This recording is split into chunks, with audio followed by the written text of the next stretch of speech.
ఏదో ట్రై చేద్దాము అనేసి బీరకాయ చట్నీ చేద్దామనే ప్రాసెస్లో ఒకసారి యూట్యూబ్ ఓపెన్ చేసి ఎలా చేయాలి అనేసి ట్రై చూసానమాట. ఒక్కోరు ఒక్కో వెరైటీ, ఒక్కోరు ఒక్కో రకంగా, కొందరు పల్లీలు వేస్తారు, కొందరు నువ్వులు వేస్తారు, కొందరు పోపు పెడతారు, అన్నీ మిక్స్ చేసి పెడతారు. నాకైతే అర్థమే కాలే ఏ రకం చేస్తే టేస్ట్ వస్తుంది. అందరు చెప్దామా సూపర్ అంటారు, కానీ మనం చెయ్యాలి కదా, ఏ ఒక్కటి మనం సెలెక్ట్ చేసుకుందాం అర్థం కావట్లా.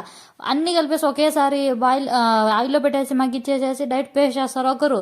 ఒక్కొక్కరు చూద్దామా ఫస్ట్ ఒక్కొక్కటి సపరేట్ వేస్తారు. ఒకరైతే అసలు డైరెక్ట్ చిన్న ముక్కలు వేసేసి డైరెక్ట్ పచ్చిగానే మిక్స్ చేసేస్తున్నారు. అసలు ఏ టేస్ట్ బాగుంటుంది ఏమి అనేది అన్ని వీడియోలు చూసి లాస్ట్ ఎవడు ఎంత చెప్పినా మనం చేయాల్సిందే కదా, తప్పదనిపించేసేసి వచ్చినట్టు మనకు నచ్చినట్టు మనకి చేతనైనట్టు చేసేసాను.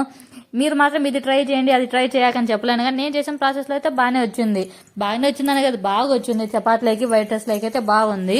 దీంట్లో నేను ఒకటి స్కిప్ చేశాను, ఏంటంటే చింతపండు. ప్రతి ఒక్క చింతపండు యాడ్ చేశాను. ఎందుకు నేను చింతపండు ఒకటి స్కిప్ చేశాను, వట్టి కొబ్బరి వేసి ట్రై చేశాను. టేస్ట్ అయితే చాలా బాగా వచ్చింది. మీరు కూడా ట్రై చేయండి. ఇదే అండి ఈరోజు వీడియో. మీరు కూడా యూట్యూబ్ చూసి తతమతం అవ్వకుండా మీకు వచ్చినట్టు చేసేయండి. Thank you for watching. Bye. Like చేయండి.